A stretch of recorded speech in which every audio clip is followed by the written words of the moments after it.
Voilà, ensemble, ce matin, nous allons voir la dernière partie du message, ce qui est agréable à Dieu. Nous allons conclure.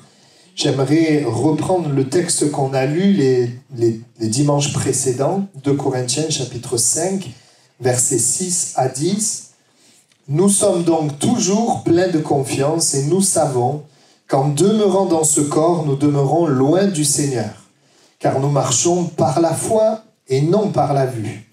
Nous sommes pleins de confiance et nous aimons mieux quitter ce corps et demeurer auprès du Seigneur. C'est pour cela aussi que nous nous efforçons de lui être agréables, soit que nous demeurions dans ce corps, soit que nous le quittions, car il nous faut tous comparaître devant le tribunal de Christ, afin que chacun reçoive selon le bien ou le mal qu'il aura fait, étant dans son corps. Amen. La parole de Dieu parle de cette réalité. Alors, on ne le dit pas trop, mais c'est sûr qu'on est mieux avec le Seigneur qu'ici sur la terre. Vous êtes d'accord? Eh oui. Mais l'Écriture nous dit que nous nous efforçons de lui être agréables. L'Église toulousaise, les chrétiens de Toulouse, nous désirons être agréables à Dieu. Amen. Nous désirons lui être agréables. Et pour être agréable à Dieu, eh bien, on ne peut pas être agréable à Dieu en faisant selon nos pensées, mais nous avons besoin de connaître ce que la Bible dit. La Bible qui nous révèle la volonté de Dieu, ce que Dieu aime et ce que Dieu n'aime pas. C'est une parole inspirée par Dieu lui-même et utile pour notre progression, utile pour que nous puissions vivre une vie, avoir une vie qui est de plus en plus agréable à Dieu. Amen. Et Dieu ne vous juge pas sur ce que vous ne savez pas. Vous voyez, des fois, on dit « Seigneur, pardonne-moi pour les péchés dont je ne suis pas conscient. » Mais le Seigneur, il ne tient pas compte des choses dont tu n'es pas conscient. Le sang de Jésus nous purifie. Mais le Seigneur nous donne une responsabilité face à l'éclairage. Lorsque l'Esprit de Dieu nous éclaire, nous montre, eh bien c'est là que nous avons le choix, soit de lui être agréable, d'accepter, de croire et de se laisser façonner, ou soit de résister. L'Écriture nous dit aussi, Éphésiens 5, 10, 11, examinez ce qui est agréable au Seigneur. C'est ce qu'on a voulu faire, c'est les 2 derniers messages et aujourd'hui. Et ne prenez point part aux œuvres infructueuses des ténèbres, mais plutôt condamnez-les. Alors, je voudrais faire un petit rappel. Qu'est-ce qui plaît à Dieu? On a vu, il y a 15 jours, que ce qui est agréable à Dieu, c'est de marcher avec Dieu. C'est de demeurer avec lui. C'est pas de rencontrer Dieu juste à un moment donné, puis disparaître, mais c'est de marcher avec lui parce que Dieu veut marcher avec nous. Parce que Dieu veut être avec nous. On a vu aussi que ce qui lui est agréable, c'est de croire qu'il existe et qu'il est le rémunérateur. C'est que quand je m'approche de lui, je m'attends à recevoir. Ça, c'est aussi agréable à Dieu. Et puis, on a vu également que ce qui est agréable à Dieu, c'est d'obéir à Dieu. C'est de l'écouter. C'est d'accepter, croire et agir selon ce qu'il dit. Dimanche dernier, nous avons vu également qu'être agréable à Dieu, c'est le fait de se consacrer à Dieu par amour. C'est-à-dire de considérer Dieu au-dessus du reste. Ne pas ajouter Dieu à ma vie comme j'ajoute d'autres choses, mais de me consacrer véritablement à lui. Nous pouvons être un chrétien et nous laisser finalement prendre le chemin du monde et vivre comme tout le monde et avoir les mêmes objectifs que le monde, mais le Seigneur nous invite à nous consacrer. D'ailleurs, à la croix du Calvaire, l'Écriture dit qu'il nous a sanctifiés, il nous a mis à part. Donc l'Écriture dit qu'on a été mis à part du péché et pour Dieu. Mais après, la Bible dit de nous-mêmes nous sanctifier. Le Seigneur nous met à part, mais est-ce que moi je me mets à part? Est-ce que je le crois? Tu n'es pas n'importe qui, tu es un enfant de Dieu et tu es appelé à vivre véritablement une relation avec Dieu, le plan de Dieu. Et pour ça, on a vu l'importance de se consacrer à Dieu. Et puis, on a vu aussi que ce qui plaît à Dieu, c'est de servir Dieu dans une certaine attitude, servir Dieu avec piété, servir Dieu en étant attaché à lui. Dieu ne veut pas des serviteurs qui ne le connaissent pas, mais il veut des serviteurs qui aiment sa présence, qui aiment la communion, qui aiment entrer en relation. Donc servir Dieu avec piété et servir Dieu avec respect, en respectant ce que Dieu aime, ce que Dieu n'aime pas. On a vu également ce qui est agréable à Dieu et de servir Dieu en considérant notre prochain. En considérant le prochain. Et puis, ce matin, nous allons voir 4 points, donc je vais essayer de ne pas être trop long, de ce qui plaît à Dieu. Donc, premier point, je voudrais prendre 2 textes, 1 Timothée 5,8 et 1 Timothée 5,4. Alors, 1 Timothée 5,8 nous dit « Si quelqu'un n'a pas soin des siens, et principalement de ceux de sa famille, il a renié la foi et il est pire qu'un infidèle. » Et puis au verset 4, il est dit « Si une veuve a des enfants ou des petits-enfants, qu'ils apprennent avant tout à exercer la piété envers leur propre famille et à rendre à leurs parents ce qu'ils ont reçu d'eux, car cela est agréable à Dieu. » Amen. Voilà, l'Écriture parle, je reviens sur le premier verset d'une manière plus générale. Elle nous dit l'importance pour Dieu que nous prenions soin des membres de notre famille, que nous prenions soin de ceux qui vivent avec nous. Et on a vu aussi dans le deuxième verset, il s'agit pour les enfants, petits-enfants, de prendre soin de leur mère ou leur grand-mère qui a perdu leur mari. L'Écriture dit que cela est agréable à Dieu. Ce qui est agréable à Dieu, c'est de prendre soin de ceux qui sont proches de nous. Vous savez, l'être humain, il aurait tendance à prendre soin de ceux qui l'aiment, ses amis. Parce que la famille, on ne la choisit pas. On ne choisit pas notre famille. Mais Dieu, et d'ailleurs la famille de Dieu non plus, on ne la choisit pas. Mais Dieu nous invite à prendre soin, et c'est agréable à Dieu quand on prend soin des membres de notre famille. Quand les enfants prennent soin de leurs parents, quand les parents prennent soin de leurs enfants, quand les conjoints prennent soin l'un de l'autre. La parole de Dieu nous montre qu'il est agréable à Dieu de prendre soin de nos familles.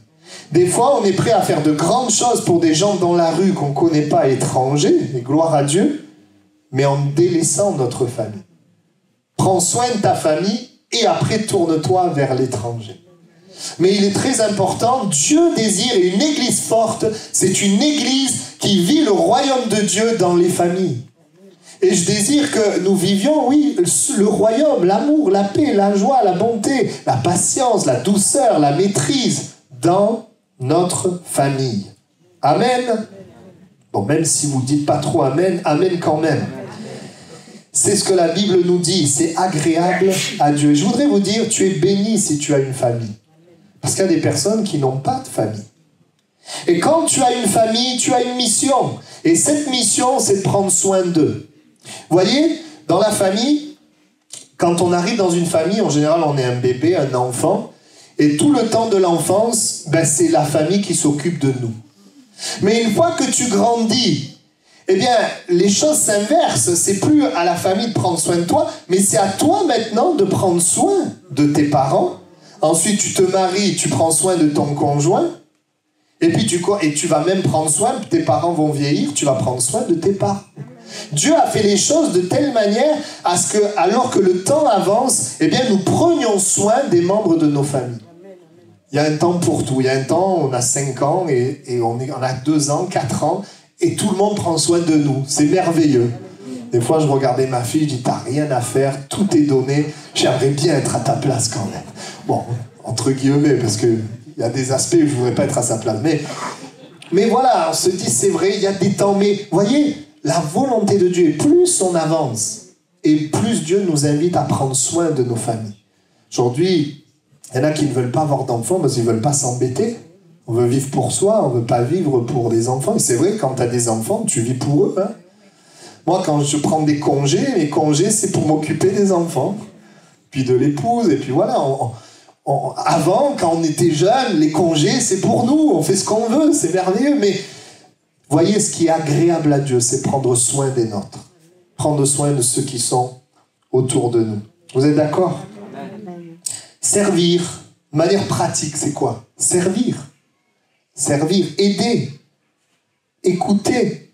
Des fois, on ne se parle plus, on se croise, on ne s'écoute plus. Être attentionné. Prendre soin aussi, selon les relations pour les enfants, c'est aussi de les éduquer. C'est une manière aussi de prendre soin d'eux. Prendre soin de notre famille n'est pas le plus facile parce que, 1, on ne se choisit pas. 2, on ne peut pas mettre de masque dans la famille. À l'église, on peut. Au travail, on peut. Et dans la famille, on est ce qu'on est.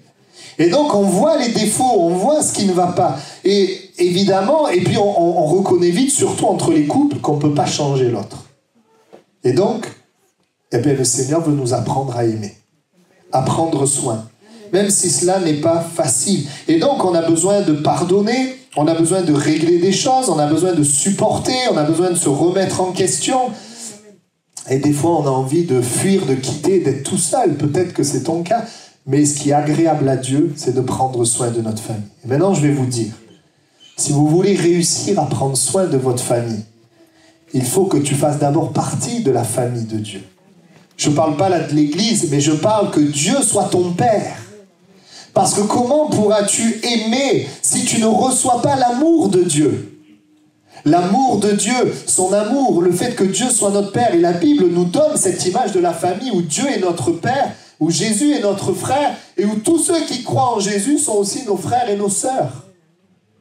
Nous avons besoin de recevoir l'amour de Dieu, de recevoir son amour pour prendre soin, pour aimer. Certains me diront, mais non, moi je peux aimer sans Dieu. Oui, tu peux aimer sans Dieu un temps, mais la Bible dit que l'homme, quand il n'a pas Jésus, il y a cette pouvoir, cette puissance de péché qui agit en lui et qui l'amène à faire le mal qu'il ne voudrait pas et à ne pas faire le bien qu'il voudrait faire. C'est pour cela que c'est très important de recevoir Jésus. Quand tu reçois Jésus, tu reçois le pouvoir de prendre soin de ta famille. Amen. Et c'est important. On a besoin au sein de la famille de sagesse, parce que des fois nous agissons d'une manière qui ne peut faire que bloquer les choses.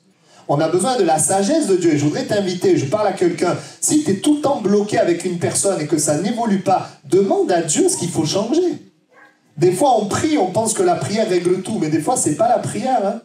Des fois c'est que Dieu nous éclaire sur un comportement, une manière de faire, qui bloque les choses. Et la sagesse de Dieu, c'est la manière de faire de Dieu, elle peut débloquer les choses. Amen. Ce qui est merveilleux, c'est que Dieu nous a dit, ne t'inquiète de rien, mais fais connaître tes besoins à lui. Et le Seigneur va t'aider. C'est agréable à Dieu quand on aime sa famille. Je voudrais qu'à Toulouse-Est, il y ait l'amour dans les familles. Amen. Et je veux rappeler que la famille biblique, c'est un homme et une femme qui sont mariés et qui ensuite ont des enfants. Et aujourd'hui, on a toutes sortes d'autres types de familles. Bien sûr, il y a aussi les drames de la vie qui font qu'on peut se retrouver divorcé ou seul. Et ce sont des choses pas évidentes. La Bible en parle. Et la Bible a toujours un plan pour celui et celle qui veut reconstruire et rebâtir. Mais si nous voulons réussir, nous avons besoin d'honorer la parole de Dieu, de considérer la parole de Dieu. La Bible nous dit aussi, dans le psaume 68, verset 6, que Dieu est le Père des orphelins et le défenseur des veuves. Et je voudrais te dire, pour ceux qui peut-être n'ont pas été aimés par leur famille, dont on n'a pas pris soin, parce que tu as peut-être grandi et ton père, ta mère auraient dû prendre soin de toi, mais des fois, non seulement les parents ne prennent pas soin de nous, mais parfois même, ils violentent, ils abusent. Combien on entend d'enfants qui ont été abusés? Et alors que la famille aurait dû prendre soin, au contraire, la famille a détruit. Et parfois, on se retrouve dans ces situations et on se dit, mais comment je vais pouvoir prendre soin de la famille? J'ai été détruit. J'aimerais te dire que Dieu est le Père des orphelins, défenseur des veuves. Il est le Dieu qui console, le Dieu qui restaure, le Dieu qui guérit. Moi, j'ai grandi avec un père qui a perdu son père assez jeune. Son frère était malade. Et donc, voilà, il a grandi dans certaines manques, craintes, etc. Et il s'est tourné vers Dieu à l'âge adulte. Et il a demandé à Dieu de pouvoir être un père pour mon frère et moi-même. Parce que lui-même n'avait pas eu de modèle, pas eu d'exemple. Il avait eu des manques, il a dû être un peu le père à la maison parce que son frère était malade pour aider sa mère. Et c'est vrai qu'en rencontrant Jésus, il a pu être un père pour nous. Alors pas parfait, mais un père aimant, un père bénissant. Et combien c'est un exemple de ce que Dieu est capable de faire, quel que soit ton passé. En venant à Jésus, il peut te restaurer pour que tu puisses prendre soin de ta famille. Vous savez, bien-aimés, nous courons tous les uns les autres, à droite, à gauche, et rapidement, nous pourrions être juste dans le quotidien comme des colocataires, ne prenant pas soin les uns des autres. On voit de plus en plus, les enfants sont à l'école, on les laisse jusqu'à pas d'heure, et puis ils rentrent, on leur donne à manger, et puis ils repartent. Il n'y a pas de contact, et finalement, Tout le contact que la famille aurait pu donner, c'est l'école qui le donne. Et c'est malheureux et c'est triste, on passe à côté de quelque chose. Quand j'étais enseignant, j'ai vu des choses difficiles. J'ai vu un enfant venir en disant « j'ai faim ». Parce que sa mère, le soir, elle partait en boîte de nuit, le laissait tout seul, lui donnait rien à manger. Et moi, je voyais arriver, évidemment, on a averti les services. Il y a des choses difficiles, des choses qui sont là. Et le Seigneur Jésus, il vient dans nos vies pour que nous puissions bénir. Et non seulement s'occuper de nos familles, mais qu'on puisse bénir aussi la famille de Dieu, des frères et sœurs en Christ. Amen. Le Seigneur nous invite à avoir cette attitude de prendre soin envers nos enfants. Comment on peut prendre soin de nos enfants? En communiquant avec eux déjà. C'est vrai que quand la petite de 5 ans montre son dessin, on ne comprend rien, elle te dit c'est beau, voilà ce que j'ai fait, etc. Bon, on se dit j'ai autre chose à faire peut-être. De considérer, d'écouter, de communiquer envers les enfants, d'enseigner. Enseigner, des fois, on pense qu'avec les enfants, ce qu'il faut faire, c'est leur dire « fais pas ça », puis on leur crie dessus. Mais la parole de Dieu nous invite de ne pas irriter les enfants. Elle nous invite à les enseigner, à prendre le temps, à s'asseoir à leur niveau, à expliquer. Si tu fais ça, voilà ce qui va arriver. Si tu fais ça, voilà ce qui va arriver. Positif, négatif. Alors c'est vrai que l'enfant étant insensé, des fois il ne comprend pas. C'est pas toujours facile. C'est pas toujours simple. C'est pour ça qu'il y a des règles, il y a des lois, il y a un cadre qui doit être là. La parole de Dieu nous invite aussi envers nos parents à les honorer, à les respecter. À aussi les écouter lorsqu'ils sont de bons conseils. La Bible dit aussi dans le couple, nous invite à communiquer, à savoir faire des concessions, à servir. Ce sont des réalités et envers tous pouvoir manifester le fruit de l'esprit que vous connaissez. Merci Seigneur. Dieu veut amener son royaume dans nos familles. Amen. Prendre soin de nos familles, c'est aussi vouloir leur salut. Prendre soin de nos familles, c'est travailler à leur salut. Nous ne pouvons pas convaincre. Je le répète, souvent, parfois, nous sommes maladroits dans nos familles parce que nous agissons par peur. Nous avons peur qu'ils fassent ça, qu'ils fassent comme ça, ou qu'ils agissent comme ça. Non, nous essayons de les contrôler, nous essayons de dicter, nous essayons d'imposer, et nous voyons que ça ne fait qu'endurcir.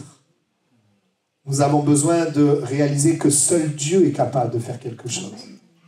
Qu'est-ce que le Seigneur nous demande de faire? Oui, le Seigneur nous demande de dire les choses. Il nous demande de prier. Et il nous demande d'aimer. Et la prière, la Bible dit que la prière du juste, elle a une grande efficacité. Et nous savons, c'est la volonté de Dieu que nos familles soient sauvées, que les membres de nos familles soient sauvés. Amen. Deuxième point, je vais m'arrêter là pour la famille, donc prendre soin de nos familles est agréable à Dieu. Deuxièmement, on va lire Colossiens chapitre 1, versets 9 à 11. Alors soyez concentrés, parce que le texte peut être compliqué à comprendre si on n'est pas concentré. C'est pour cela que nous aussi, depuis le jour où nous en avons été informés, nous ne cessons de prier Dieu pour vous et de demander que vous soyez remplis de la connaissance de sa volonté en toute sagesse et intelligence spirituelle pour marcher d'une manière digne du Seigneur et lui être entièrement agréable, portant des fruits en toutes sortes de bonnes œuvres et croissant par la connaissance de Dieu, fortifié à tous égards par sa puissance glorieuse, en sorte que vous soyez toujours et avec joie persévérants et patients. Amen. Les paroles de Paul ne sont pas toujours faciles à comprendre parce qu'il fait des phrases très longues. Et donc, on a besoin de nous arrêter. La Bible nous dit qu'il y a un autre point à tenir compte de ce que Dieu veut, ce que Dieu aime. C'est sa volonté. Voyez, quand on est père, c'est agréable que nos enfants tiennent compte de ce qu'on veut. Parce que ce qu'on veut pour eux, c'est ce qu'il y a de meilleur pour eux. C'est terrible quand un père dit des choses et que l'enfant ne tient pas compte. Et que l'enfant ne veut faire que ce que lui a envie de faire. Il ne tient pas compte du père qui a de l'expérience, qui a un recul et qui sait ce qu'il y a de bon pour son fils. De la même manière, Dieu a une volonté pour nos vies. Sa volonté est bonne, agréable et parfaite, nous dit l'Écriture. Et Dieu aime qu'en tant qu'enfants de Dieu, nous considérions sa volonté. Parce que parfois, nous pouvons, c'est vrai, aimer Dieu et faire notre propre volonté. Et essayer de faire plier Dieu à notre volonté. Ayant travaillé dans la jeunesse pendant des années, combien je l'ai vu dans le domaine sentimental. Seigneur, cette fille, je l'aime, je veux que ça soit elle. Voilà, tamponne, Seigneur, dis oui. Mais ça ne marche pas comme ça. Non. Il y a des principes dans la Bible. Si celle que tu aimes, elle n'est pas au Seigneur, Dieu ne va pas tamponner. Parce que ça va te créer des problèmes. Faut pas se mettre sous un joug étranger. Mets un âne et un bœuf. Essaie de les faire avancer. Tu vas voir ce qui se passe. On a besoin de mettre en pratique la parole de Dieu, d'écouter ce que Dieu veut. Le bœuf, il va vouloir avancer. L'âne, il va rester en place. Tu auras un problème. On a besoin de considérer ce que Dieu veut. Et vous savez, ses voix ne sont pas nos voix. Ses pensées ne sont pas nos pensées. C'est pour ça qu'on a besoin du contact avec Dieu pour qu'il nous parle, qu'il nous se révèle, qu'il nous inspire. La Bible parle de marcher d'une manière digne. Vous voyez, on a vu que marcher avec Dieu, ça plaît à Dieu. Et là, on va un peu plus loin. Mais marcher d'une manière digne. Et c'est quoi marcher d'une manière digne? Qu'on soit rempli de la connaissance de sa volonté. Alléluia! Rempli de la connaissance de sa volonté. C'est-à-dire que je connais ce que Dieu veut. Je veux vivre ma vie en connaissant ce que Dieu veut. Et c'est vrai, parfois, c'est évident. On sait ce que Dieu veut. Tu es fâché, tu sais que Dieu veut qu'on se pardonne. Mais parfois, c'est compliqué. Il m'est arrivé des situations complexes. Je dis, Seigneur, qu'est-ce que tu veux là? On peut très bien faire selon nos pensées. Je vais faire ça, je vais faire ça. Mais des fois, on n'est pas dans la paix. On n'est pas certain, on n'est pas sûr. Je voudrais vous dire quelque chose. Tu peux toujours demander, Seigneur, qu'est-ce que tu veux? Et le Seigneur répond. J'ai pu l'expérimenter, pas toujours tout de suite, mais il répond. Et ce qui est agréable à Dieu, c'est une marche avec Dieu où tu connais ce qu'il veut. Tu connais sa volonté. Ce que Dieu veut, c'est nous révéler sa volonté, nous donner la force de l'accomplir. Dieu veut des choses. Il veut nous les communiquer, qu'on ne soit pas ignorants, mais qu'on connaisse afin de vivre selon ce qu'il est, ce qu'il nous dit. Est-ce que nous avons égard à ce qu'il veut? Est-ce qu'on est semblable à l'enfant qui dit « Non, non, non, moi je veux ça. Papa, s'il te plaît, je peux faire ça, je veux ça. » Voyez, ou est-ce qu'on est un enfant Seigneur, papa, qu'est-ce que tu veux? C'est quoi qui est mieux, ça ou ça? C'est pas pareil, hein? Est-ce qu'on veut être des serviteurs, des chrétiens qui disent « Seigneur, qu'est-ce que tu veux? Ce qui m'intéresse, ce que je veux, c'est suivre ta volonté. » Amen. On peut vivre pour Dieu, mais pas selon sa volonté.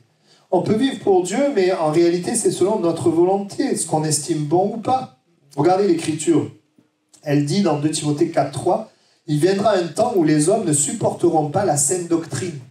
Ils ne supporteront pas la parole de Dieu, la volonté de Dieu. Mais ayant la démangeaison d'entendre des choses agréables, ils se donneront une foule de docteurs selon leurs propres désirs. » Parce que dans la volonté de Dieu, il y a des choses agréables et il y en a des moins agréables. Mais parfois, on peut rechercher juste ce qui est agréable. Il y a des choses, voilà, c'est agréable, je le veux. C'est pas agréable, je le veux pas. La parole de Dieu nous parle de cette réalité. Beaucoup croiront en Dieu, mais suivront leurs propres désirs au détriment du désir de Dieu. Vous savez ce que la Bible dit? Fais de l'Éternel tes délices et il te donnera ce que ton cœur désire. Et les chrétiens, souvent, ils disent, tu vois, il va te donner ce que ton cœur désire. Oui, mais on n'appuie pas assez sur fais de Dieu tes délices. C'est-à-dire, fais de la volonté de Dieu tes délices. Fais de Dieu ton désir. Et forcément, il te donnera ce que tu désires, parce que ton désir, ça sera la volonté de Dieu. C'est comme ça qu'il faut le comprendre, le verset. Quand tu fais de Dieu tes délices, il y a des désirs qui changent.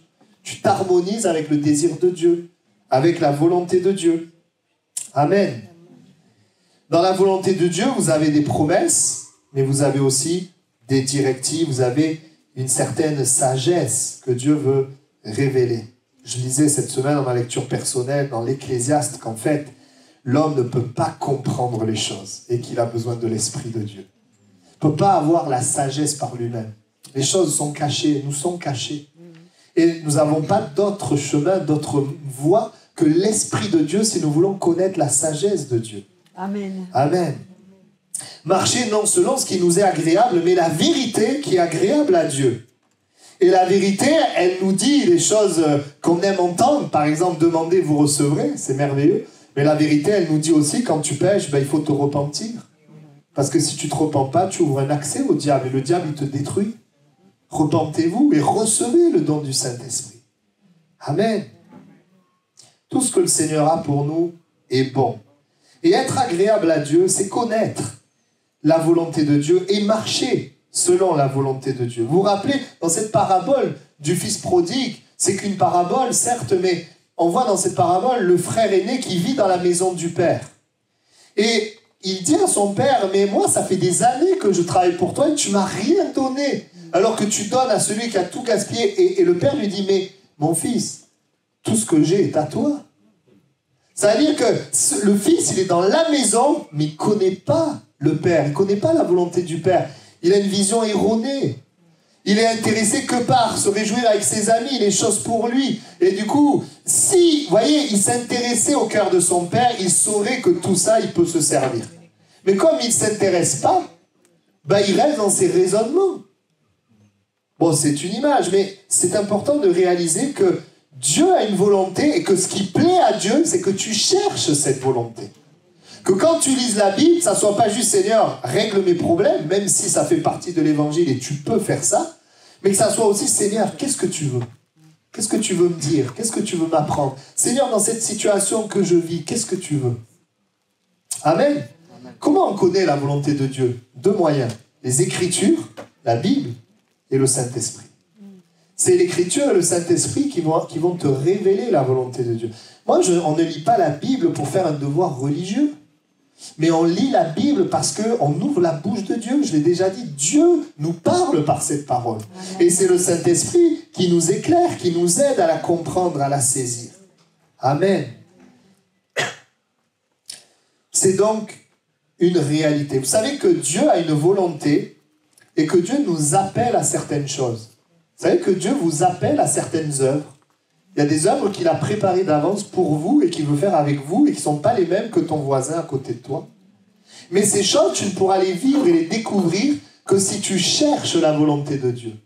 Que si tu veux de la volonté de Dieu. Pour ça que des fois, on peut se retrouver à faire des choses, mais Dieu ne nous appelle pas à ça et on est malheureux dans notre cœur. Parce qu'on fait des choses qui ne sont pas la volonté de Dieu. La Bible nous dit que quand nous sommes dans la volonté de Dieu, bien, nous sommes verts et nous portons du fruit. Même si je précise qu'il y a des saisons pour porter du fruit. Mais c'est une réalité. Amen. Dans la recherche de sa volonté, Dieu se révèle. J'ai remarqué ceci.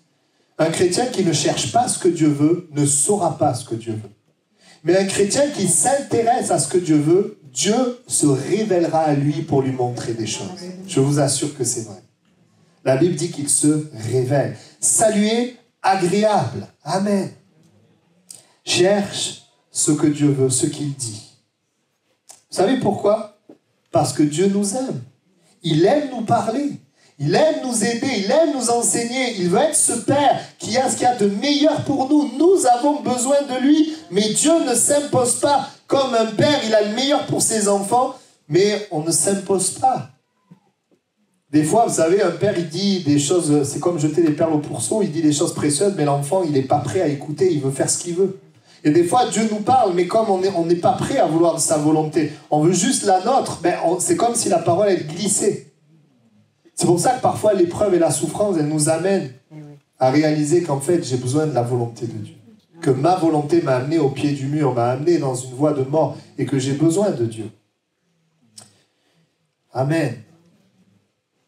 La volonté de Dieu. Parfois, nous avons et nous vivons des souffrances parce que nous ne cherchons pas ce que Dieu veut. La Bible nous montre dans l'Ancien Testament que lorsque le peuple d'Israël a commencé à conquérir le pays promis, ils ont remporté la victoire à Jéricho, puis il y a eu une deuxième ville après, qui s'appelait Haï.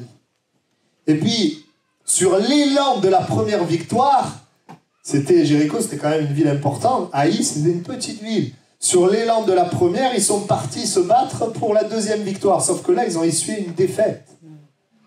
Mais parce que Josué n'a pas pris le temps de chercher la volonté de Dieu. S'il avait pris le temps, Dieu lui aurait montré qu'à Jéricho, il y a un homme du peuple qui a péché, qui avait péché. D'ailleurs, c'est ce qu'il va faire. Une fois qu'il a essuyé la défaite, il demande à Dieu, mais pourquoi ? Et Dieu se révèle, Dieu montre. Parce qu'il y a le péché au milieu de vous, il faut traiter le péché, sinon vous ne pourrez pas résister.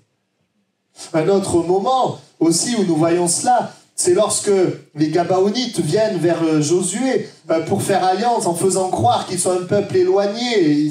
Ils ont monté tout un truc en demandant de faire une alliance et Josué ne consulte pas Dieu. Et il fait alliance et après il réalise qu'en fait c'était les ennemis qui ont trompé. Mais maintenant que l'alliance était faite, il était un peu bloqué. Parce qu'on n'a pas cherché Dieu. Nous avons des souffrances quand on ne cherche pas à écouter ce que Dieu veut. Frères et sœurs, ce qui est agréable à Dieu, c'est d'écouter ce qu'il veut. Même si ce n'est pas agréable pour la chair. Même si ce n'est pas facile. Lorsque nous écoutons ce que Dieu veut, eh bien, il y a la paix, il y a la joie, il y a l'approbation de Dieu. Souvenez-vous de David, qui est là un bon exemple. À chaque fois qu'il devait se battre, il consultait l'Éternel. Seigneur, monterai-je? Et un coup, Dieu lui dit, monte. Un coup, il dit, ne monte pas. Un coup, il dit, monte par ici. Il a raison, du coup, il gagne tout le temps. Ben oui, parce qu'il cherche à connaître la volonté de Dieu. Et les moments où il s'est égaré, c'est quand il n'était plus dans la volonté de Dieu. Ce moment où il a chuté avec Bathsheba, c'est parce qu'au lieu d'être dans le champ de bataille avec ses hommes, il était à un endroit où il ne devait pas être. Amen. T'attendre à Dieu, le chercher est agréable à Dieu. Non seulement, mais tu auras aussi la meilleure des réponses. Amen. Quand nous ouvrons la Bible pour comprendre ce qu'il veut, quand nous prions en esprit pour connaître et faire sa volonté, la connaissance est essentielle. Nous avons besoin de ne pas être ignorants. Amen. Et des fois, ça je voudrais partager avec vous mon cœur, souvent même, ça peut arriver, on demande à Dieu et on ne voit rien. Il n'y a rien. Mais Dieu voit ton cœur qui a demandé. Et au moment donné où tu as même oublié ta demande, Dieu vient de se révéler. Ce que je vous dis, c'est vrai. Si tu demandes, des fois, tu as vraiment l'impression qu'il ne se passe rien. Et à un moment donné, ça m'est arrivé là récemment, à un moment donné, Dieu il répond à ta demande. Quand tu demandes, quand Dieu voit ton cœur se tourner vers lui, quand tu as soif de sa volonté, Dieu le voit. Et Dieu te répondra. Pas comme tu penses, peut-être pas comme tu penses, mais il te répondra. Amen. Parfois, nos bonnes intentions ne sont pas la volonté de Dieu. Des fois, on veut faire de bonnes choses pour Dieu, mais ce n'est pas ce que Dieu veut. Comme quand Pierre, il a pris Jésus à part, il lui a dit « Non, Seigneur, ça ne t'arrivera pas de mourir. » Et Jésus, il le reprend. Hein. Il lui dit « C'est pas les pensées de Dieu, ça. Pourtant, c'est les bonnes intentions. Il veut le bien de Jésus, Pierre. Il ne veut pas que Jésus ait de problème. » Mais Jésus, il le reprend. Il montre qu'il n'est pas inspiré par Dieu à ce moment-là. Où nous voyons aussi, je pense à Saül qui a marché avec Dieu un temps, mais à un moment donné, il s'est mêlé ses propres désirs de reconnaissance des gens. Et tout ça va amener de la jalousie. Donc, il va laisser des choses dans son cœur qui vont finalement l'éloigner de Dieu. La volonté de Dieu n'est pas seulement des choses extérieures, mais c'est aussi une attitude. Dieu désire que nous vivions dans la liberté. Amen. Cherchez et vous trouverez. Troisièmement, je passe au troisième point, parce que sinon je vois qu'on va durer longtemps. 1 Timothée 2, versets 1 à 4. « J'exhorte donc avant toute chose à faire des prières, des supplications, des requêtes, des actions de grâce pour tous les hommes, pour les rois et pour tous ceux qui sont élevés en dignité, afin que nous menions une vie paisible et tranquille, en toute piété et honnêteté. Cela est bon et agréable devant Dieu notre Sauveur, qui veut que tous les hommes soient sauvés et parviennent à la connaissance de la vérité. » Amen. Troisièmement, ce qui est agréable à Dieu, c'est que tu pries pour tous les hommes. C'est que tu pries Dieu pour les hommes. Parce que Dieu désire deux choses dans le texte. Il désire qu'on prie pour nos autorités, afin qu'on puisse mener une vie paisible et avoir un bon témoignage. Vous voyez, Dieu ne nous demande pas de prier pour qu'il nous arrive des problèmes, heureusement. Non, il demande de prier pour qu'on puisse être en paix. Prier pour les autorités. Et prier pour qu'on ait aussi un bon témoignage. Une vie paisible et tranquille, en toute piété et honnêteté. Là, il y a une traduction qui parle de notre conduite. Ça, c'est aussi ce que le Seigneur nous demande de faire. C'est vrai que les choses iront de pire en pire. C'est vrai que la parole de Dieu nous parle de ça. Mais le Seigneur nous invite quand même à prier pour nos autorités, pour que nous puissions continuer de manifester le royaume de Dieu. Et puis, un autre point important, c'est qu'il nous invite à prier pour tous les hommes, parce que Dieu veut que les hommes soient sauvés. Non, ce qui plaît à Dieu, c'est que tu pries pour que les hommes aussi soient sauvés. pour qu'ils rencontrent Jésus, pour qu'ils soient pardonnés, pour qu'ils aillent au ciel, pour qu'ils soient réconciliés avec Dieu. Amen, c'est le but.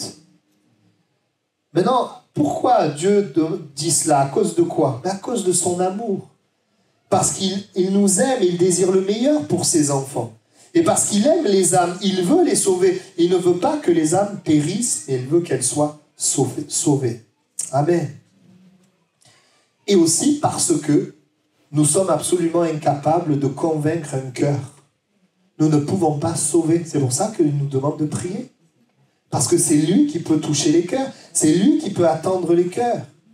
Et donc il nous demande, et c'est ce qui plaît à Dieu, c'est que tu pries et en même temps, eh bien, que tu demandes au Seigneur d'être en paix, d'avoir aussi un bon témoignage. Que tu puisses avoir un bon témoignage devant Dieu. Parce que dans le monde dans lequel on vit, ce n'est pas toujours facile. Oui, Dieu veut intervenir quand le diable veut diviser. Dieu veut réconcilier. Quand le diable veut détruire, Dieu veut construire. Quand le diable veut voler, Dieu veut donner. Mais pour qu'on vive ces choses, il nous faut prier.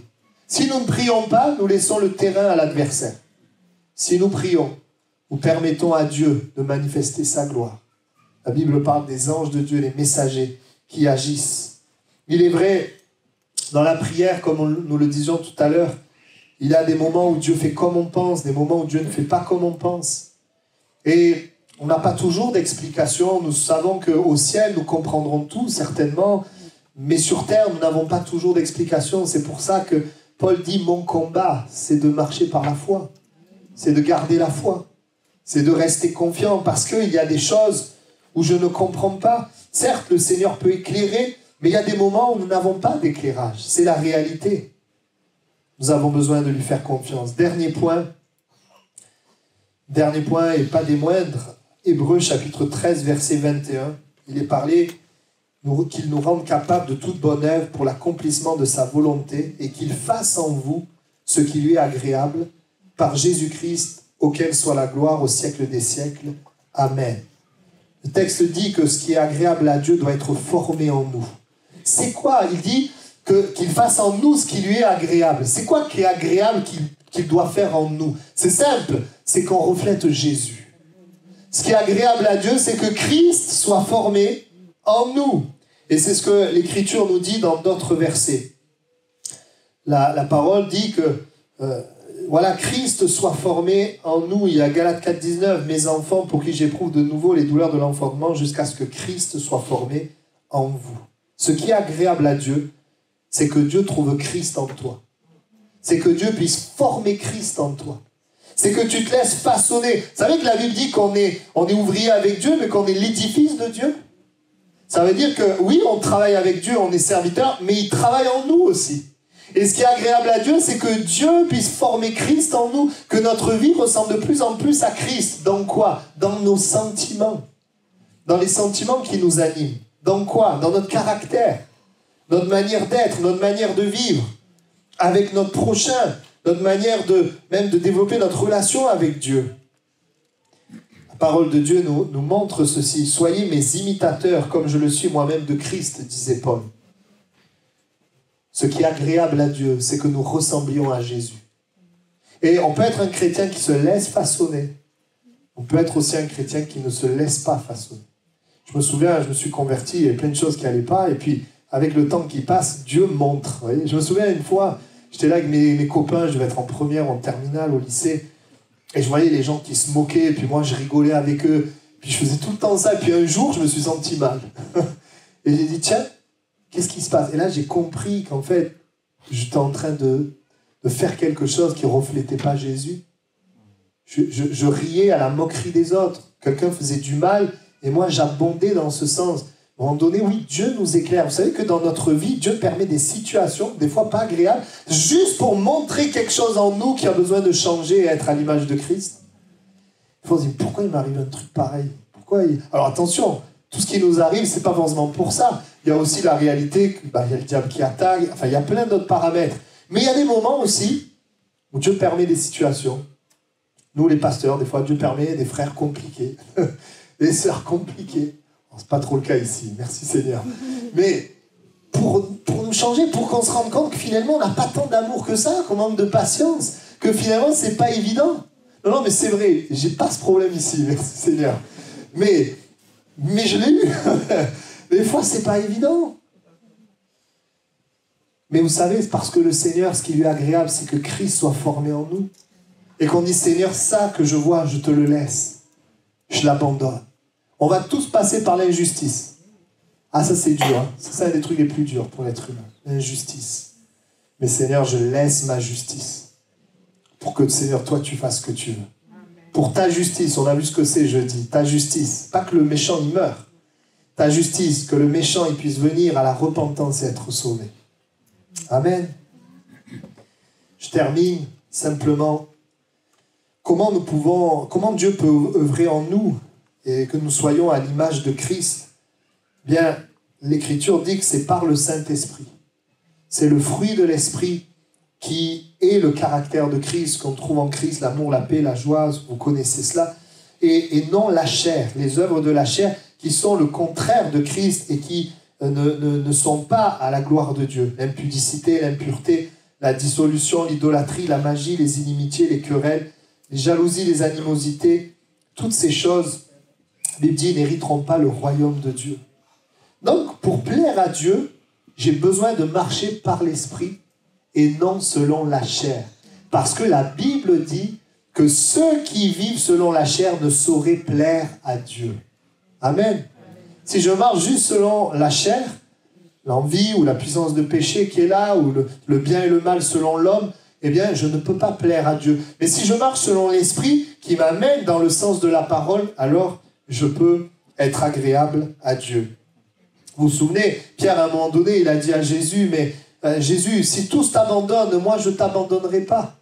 C'est très bien ce qu'il dit. Il est en train de dire, je serai fidèle jusqu'au bout. Mais c'est la chair qui est en train de parler. C'est pas.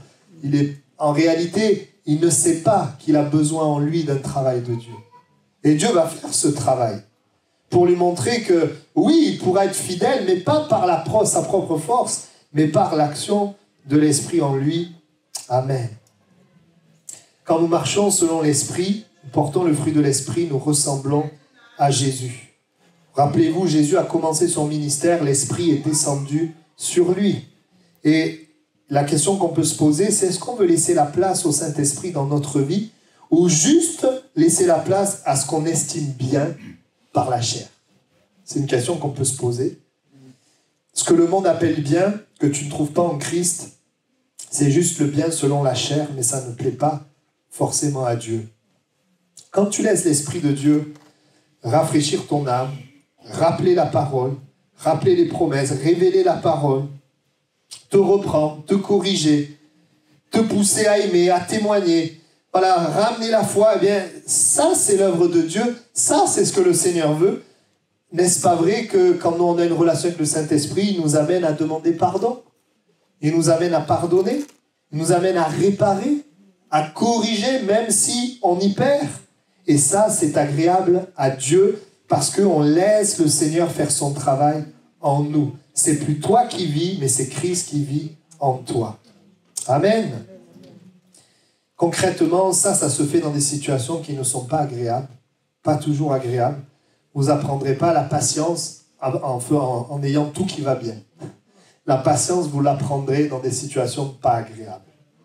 Et le Seigneur, oui, permet parfois, alors il y a aussi des situations où on s'y met dedans, vous le savez, mais Dieu permet parfois des situations où on apprend la patience. Moi, avec les 6 enfants, je vous assure que j'ai appris beaucoup de choses et je n'ai pas fini d'apprendre.